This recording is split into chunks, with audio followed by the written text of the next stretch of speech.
Hello students, मेरा नाम है दीपक कुमार और आप देख रहे हैं डिजिटल आईआईटीएम। तो आज की इस वीडियो के अंदर हम बात करने वाले हैं पाइवट टेबल पार्ट थर्ड के बारे में। यानी कि आज का जो वीडियो होगा वो पाइवट टेबल की वीडियो नंबर थर्ड के ऊपर है, जिसके अंदर हम मेनली तीन मेन टॉपिक के ऊपर बात करेंगे। जिनमें से नंबर वन का जो टॉपिक रहेगा वो है हमारा रिकमेंडेड पाइवट टेबल्स के ऊपर। दूसरा टॉपिक रहेगा हमारा फिल्टर पाइवट के ऊपर और तीसरा टॉपिक रहेगा हमारा ग्रुप अनग्रुप पाइवट टेबल के ऊपर। तो मेनली ये तीन टॉपिक आपके लिए बहुत ज़्यादा मेन है आज की इस वीडियो में। तो इन तीनों के ऊपर हम अच्छे तरीके से डिस्कशन करेंगे और समझेंगे कि ये तीनों टॉपिक पाइवट टेबल के अंदर कैसे यूज़ किए जाते हैं। नाउ मैं आपको बताना चाहूँगा कि जो आपका पाइवट टेबल का सीरीज़ जो चल रहा है वो आपकी एडवांस एक्सेल की बुक में से लिया गया है, जिसका नाम है unlock the power of spreadsheet. इस बुक के अंदर आपको एडवांस एक्सेल से रिलेटेड वो सारे टॉपिक्स स्टेप बाय स्टेप समझाए गए हैं, जो कि आपके एडवांस एक्सेल के कैरियर के लिए बहुत ज़्यादा इम्पोर्टेंट है। इस बुक का लिंक मैं आपको डिस्क्रिप्शन में दे दूंगा, वहाँ से आप इसको ईजिली परचेज कर सकते हैं और साथ के साथ आप अपने एक्सेल की नॉलेज को इन्हेंस कर सकते हैं। तो चलिए शुरू करते हैं आज की इस वीडियो को बिना किसी देरी के। तो सबसे पहले आपको अपना एक्सेल ओपन कर लेना है और साथ साथ वो शीट भी ओपन कर लेनी है जिस पे आपका रॉ डेटा गिवन है। तो मेरे सामने मेरा रॉ डेटा गिवन है, जो कि आपकी एडवांस एक्सेल की बुक में से ही लिया गया है। इस रॉ डेटा के अंदर कई सारे फील्ड्स हमें गिवन थे, तो मैं पिछली वीडियो के अंदर कवर कर लिया था कि मैंने कि ये फील्ड्स को हमें कैसे रीड आउट करना है और कैसे हम इसको इंपोर्ट कर सकते हैं पाइवट टेबल में। साथ साथ हमने समझा था कि पाइवट टेबल के अंदर जो फील्ड्स होते हैं उनका कैसे हमें यूज़ करना है, फील्ड कितने प्रकार के होते हैं, वैल्यू फील्ड में क्या आता है, रो फील्ड में क्या आएगा और कॉलम फील्ड में क्या आएगा। इन तीनों की हेल्प से हम कैसे पाइवट टेबल को डिजाइन कर सकते हैं, ये सारे टॉपिक्स हम पिछली वीडियो में कवर कर चुके थे। मगर आज की इस वीडियो के अंदर हम सबसे पहला टॉपिक कवर करेंगे, रिकमेंडेड पाइवट टेबल। तो फर्स्ट ऑफ ऑल आपको सबसे पहले अपनी पूरी शीट को सिलेक्ट कर लेना है, जिसके लिए शॉर्टकट की मैं पिछली वीडियो में आपको बता चुका था, control plus shift right, control plus shift down. Now इतना कर लेने के बाद आपको क्लिक करना है इंसर्ट के टैब पर। इंसर्ट टैब पे आप क्लिक करेंगे तो यहाँ पे आपको ऑप्शन गिवन होगा recommended pivot table. Recommended pivot table पे जैसे आप क्लिक करेंगे तो आपका जो एक्सेल है वो थोड़ा सा एनालाइज करेगा आपकी पाइवट टेबल को, और एनालाइज करने के बाद आपको कुछ रिकमेंडेड पाइवट टेबल्स लाके दे देगा। जैसे कि मेरे केस में यहाँ पर 5 पाइवट टेबल्स इजीली डिजाइन हो चुकी हैं, जिनका मैं डायरेक्ट यूज़ कर सकता हूँ। नाउ पहली टेबल के अंदर यहाँ पे हमारे सामने गिवन है कि आपके रिलीजन्स और अमाउंट। दूसरी टेबल में गिवन है आपकी कंट्री। तीसरे पाइवट टेबल में गिवन है हमारे सामने ट्रांसपोर्ट मोड। और चौथी टेबल में हमें गिवन है कैटेगरी विद प्रोडक्ट। अगली टेबल में हमें गिवन है सिर्फ प्रोडक्ट। अगली टेबल में हमें सिर्फ गिवन है कैटेगरीज। नाउ इनमें से आपको कोई भी एक पाइवट टेबल पे क्लिक कर लेना है। जस्ट एग्जांपल के लिए जैसे कि मैं पहले इस वाली पाइवट टेबल पे क्लिक कर लेता हूँ, जिसमें हमें कंट्री वाइज अमाउंट गिवन है। जैसे आप इस पर क्लिक करके ओके करेंगे तो आपके सामने वो pivot table easily direct import हो जाएगी। नाउ ये पाइवट टेबल ऑटोमेटिक एक्सेल की तरफ से हमें बनी हुई मिली है, जिसको हम बोलते हैं रिकमेंडेड पाइवट टेबल। नाउ अगर आप यहाँ पर राइट हैंड साइड पे देखें तो ये वही फील्ड है जिसका यूज़ मैंने पिछली वीडियो में आपको सिखाया था, जिसमें कॉलम, रो और वैल्यू का कैसे आप यूज़ कर सकते हो। तो पाइवट टेबल आपको ऐसा नहीं है कि बहुत ज़्यादा हाई वैल्यू के साथ एक पाइवट टेबल बना के दे देगा। ये आपको एक रैंडम तरीके से थोड़ा बहुत एक बेसिक पाइवट टेबल आपको दे सकता है, जिसका आप यूज़ कर सकें, एक आइडिया आपको प्रोवाइड कर सकता है। बट मैं आपको सजेस्ट करूंगा कि रिकमेंडेड पाइवट टेबल का हमें ज़्यादा यूज़ नहीं करना, बिकॉज हमें इस पाइवट टेबल को बेसिक से यानी कि स्क्रैच से पूरा हाई लेवल तक डिजाइन करना सीखना है। तो नाउ ये बहुत छोटी सी पाइवट टेबल है जिसको एक्सेल ने खुद अपने हिसाब से ऑटोमेटिक डिजाइन किया है।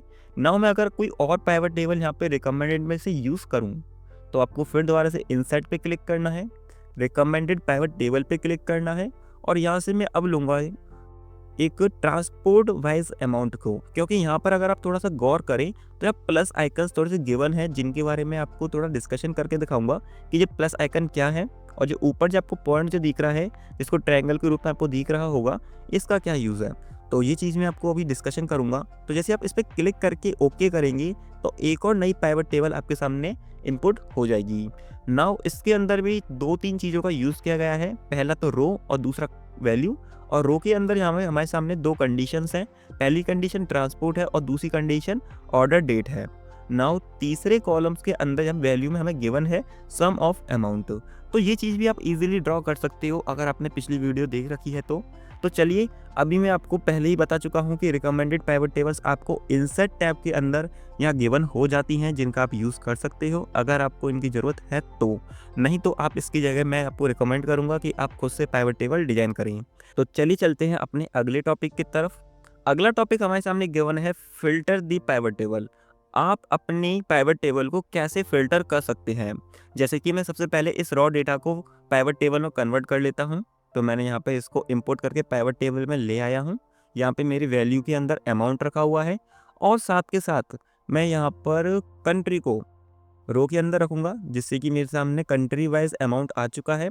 नाउ अब मुझे करना क्या है, पहले आपको छोटी सी टेबल के ऊपर फिल्टर यूज़ करना सिखाता हूँ कि इस टेबल के अंदर ऊपर अगर आप थोड़ा ध्यान दें तो हेडिंग में एक छोटा सा बॉक्स गिवन है जिसको हम फिल्टर बोलते हैं।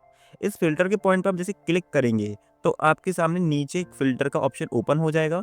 यहाँ पे सारी वो कंट्रीज के ऊपर टिक लगा हुआ है जो आपके सामने शो हो रही हैं। मान लेते हैं कि हमसे कहा जाता है इंटरव्यूअर के द्वारा कि आपको सिर्फ ऑस्ट्रेलिया और इंडिया की जो सेल है वो दिखानी है, बाकी की जो कंट्रीज है उनकी सेल आपको हाइड रखनी है। तो आप करेंगे क्या कि पाइवट टेबल के अंदर फिल्टर पे क्लिक करेंगे, यहाँ पे कनाडा और यूएस के आगे से टिक हटा देंगे, बाकी आप ओके बटन प्रेस कर देंगे। तो जैसा कि आप देख सकते हैं कि हमारी पाइवट टेबल कन्वर्ट हो चुकी है फिल्टर के हिसाब से। तो यहाँ पे ऑस्ट्रेलिया के अंदर जो सेल हुई है वो है 79,950 एंड इंडिया के अंदर जो सेल हुई है वो है 1,80,900। तो ये दोनों का टोटल सामने हमारे सामने गिवन है और हमारी टेबल फिल्टर हो चुकी है। तो फिल्टर का यूज़ करने के लिए सिंपल वन आपको इस वाले पॉइंट पे क्लिक करना है और जो चीज़ आपको देखनी है उन पे आपको टिक करना है, बाकी के ऑप्शंस को आप अनटिक कर सकते हैं। नाउ मैं इनको सबको टिक कर लेता हूँ एक साथ और ओके बटन पे प्रेस कर देते हैं हम। प्रेस करने के बाद मैं इस पाइवट टेबल को थोड़ा सा और इंक्रीज करते हैं। तो यहाँ पर हम कंट्री के पास अपने प्रोडक्ट्स को भी ऐड कर देते हैं। तो हमने प्रोडक्ट्स को उठाया और कंट्री के जस्ट नीचे ड्रैग डाउन कर दिया और कंट्री को उठाकर हमने कॉलम में रख दिया। तो जरा आप इस तरफ देखिए पाइवट टेबल में कि अब हमारे पास दो फिल्टर गिवन है, एक तो रो साइड का फिल्टर और एक कॉलम साइड का फिल्टर। अगर आपको रो साइड से कोई भी चीज़ फिल्टर करनी है तो आप इसका यूज़ करें, और अगर आपको कॉलम साइड से कोई चीज़ फिल्टर करनी है तो आप इसका यूज़ कीजिए। तो जैसे कि मेरे मान लेते हैं कि सिर्फ एप्पल, ग्रीन चिली और ऑरेंज इनकी शीट हमें ड्रॉ करनी है। तो हम इस फिल्टर पर क्लिक करेंगे, एप्पल के आगे टिक रहेगा, कैप्सिकम के आगे से हम टिक हटाते हैं, कैरेट के आगे से और मैंगो के आगे से। जैसे हम ओके करेंगे तो हमारे सामने गिवन तीनों प्रोडक्ट्स रह जाएंगे। बाकी अगर हम मान लेते हैं कि हमें ऑस्ट्रेलिया और यूएस के बीच में कंपैरिजन करना है तो हम कनाडा को और इंडिया को यहाँ से हाइड कर देंगे, यानी कि फ़िल्टर कर देंगे। तो उसके लिए हम यहाँ पॉइंट पे क्लिक करते हैं और कनाडा के और इंडिया के आगे से टिक हटाकर ओके कर देंगे। तो ये हमारे सामने जो टेबल ड्रॉ हुई है उसके अंदर 3 प्रोडक्ट्स और 2 कंट्री के बीच में क्या हुआ है, कंपैरिजन हुआ है। तो आप उसको ईजिली यहाँ पे देख सकते हैं। तो आई होप आपको पाइवट टेबल के अंदर फिल्टर का यूज़ करना आया होगा। साथ साथ मैं आपको ये फिल्टर कॉलम का भी यूज़ करना सिखाऊंगा आने वाली वीडियो में, इसका भी बहुत अच्छा खासा यूज़ है। नाउ अब फिल्टर का यूज़ करते ही आप यहाँ देख सकते हो कि आपके फिल्टर्स के कॉलम के आगे फिल्टर यूज़ हो चुका है। तो आप फिल्टर यहाँ से भी कंट्रोल कर सकते हो और आप फिल्टर इस जगह से भी कंट्रोल कर सकते हैं। तो जैसे मैं यहाँ पे दोनों पे टिक लगा के ओके करूँगा तो यहाँ पे किया गया फिल्टर यहाँ पे भी यूज़ हो जाएगा। और अगर आप चाहो तो यहाँ से भी फिल्टर को हटा भी सकते हैं। तो यहाँ पे मैं ऑल टिक करूँगा और ओके कर दूंगा। बट अगर पूरी तरीके से फिल्टर हटाना हो तो क्लियर फिल्टर फ्रॉम प्रोडक्ट पे क्लिक करके आप अपने सारे प्रोडक्ट्स के ऊपर से फिल्टर को हटा सकते हैं। तो हमने इस पर क्लिक करा और हमारे सारे प्रोडक्ट के ऊपर से फिल्टर हट चुका है। आई होप आपको इतना समझ में आया होगा। साथ ही साथ मैं आपको एक चीज़ और बता देता हूँ कि अगर आपको अपनी इन प्रोडक्ट्स को सीक्वेंस में लेकर आना है या सीक्वेंस में है नहीं, तो वैसे तो सीक्वेंस में आते हैं, अगर आप उनको सीक्वेंस में करना है तो आप फिल्टर की हेल्प से ही इनको सीक्वेंस में ला सकते हैं। फिल्टर पे आपको क्लिक करना है, A to Z या Z to A की हेल्प से आप इनको शॉर्ट कर सकते हैं और सीक्वेंस में ला सकते हैं। आई होप आपको इतना समझ में आया होगा कि फिल्टर का कैसे हमें यूज़ करना है। अभी मैं आपको धीरे धीरे हर एक वीडियो के अंदर बेसिक कॉन्सेप्ट समझाते हुआ चल रहा हूँ। आगे चल के हम इन्हीं कॉन्सेप्ट्स को और ज़्यादा इन डेप्थ में समझेंगे, क्योंकि अभी आपको क्या है कि प्रैक्टिस के रूप में छोटे छोटे कॉन्सेप्ट्स को कवर करने हैं। तो चलिए चलते हैं अपने अगले टॉपिक की तरफ। तो नेक्स्ट टॉपिक हमारे सामने आता है group and ungroup the table. Now group and ungroup क्या होता है, इसको कैसे यूज़ करते हैं, जरा उसके बारे में हम बात कर लेते हैं। तो मैं पिछली वीडियो में आपको ये बताया था कि आप रो के अंदर 2 फील्ड का यूज़ कर सकते हैं, आप कॉलम के अंदर भी 2 फील्ड का यूज़ कर सकते हैं, बट मैं रिकमेंड करता हूँ कि आप कॉलम के अंदर 2 फील्ड ही काफ़ी है, उससे ज़्यादा ना रखें। ज़्यादातर आप कॉलम का यूज़ ना करके रो का यूज़ करें। तो मैं यहाँ पर रो के अंदर कंट्रीज़ को ना लेकर कैटेगरी को ले लेता हूँ। तो मैंने कैटेगरी को यहाँ से पिकअप किया और प्रोडक्ट के जस्ट अपर साइड में हमने यहाँ पे इसको छोड़ दिया एंड ड्रैग डाउन कर दिया। तो जैसे कि आप इस तरफ देख सकते हैं कि हमारे फ्रूट्स और वेजिटेबल के हिसाब से प्रोडक्ट डिवाइड हो चुके हैं अलग अलग, ठीक है। तो इनको डिवाइड हो जाने से हुआ क्या कि प्रोडक्ट्स हमारे अलग साइड में आ चुके हैं और वेजिटेबल्स हमारे अलग साइड में हैं। तो अगर आप थोड़ा ध्यान दें तो प्रोडक्ट के आगे एक माइनस का पॉइंट है और वेजिटेबल के आगे भी एक माइनस का पॉइंट है। ये माइनस का मतलब ये है कि ये अभी अनग्रुप है। अगर मैं इनको ग्रुप करना चाहूँ तो मुझे इन माइनस पॉइंट पे क्लिक करना होगा, देखना होगा क्या। तो मैं जैसे इस माइनस पॉइंट पे क्लिक करूँगा तो मेरे फ्रूट्स के अंदर जितने भी प्रोडक्ट्स थे वो सब हाइड हो गए। ऐसा नहीं है कि वो चले गए, वो हाइड हो चुके हैं। मैंने अपनी पाइवट टेबल को कंप्रेस कर दिया, छोटा कर दिया, जिससे कि सामने वाला ईजिली उसको समझ सके, ठीक है। तो आपको भी इसका यूज़ करना है। जब एक बड़ा डेटा सेट आप काम करोगे तो ज़रूरी नहीं कि वो डेटा सेट पूरा पाइवट टेबल आपको ऐसे उठा के दे देना है। आपको उसको ऐसे कस्टमाइज़ करना है कि सामने वाला उसको हाइड, अनहाइड, फ़िल्टर और या फिर कस्टमाइज़ कर सके। तो मैंने आपको यहाँ पे ग्रुप करना सिखाया, इसको भी हम ग्रुप कर लेते हैं, वेजिटेबल को भी। तो वेजिटेबल हमने यहाँ पे ग्रुप कर लिया।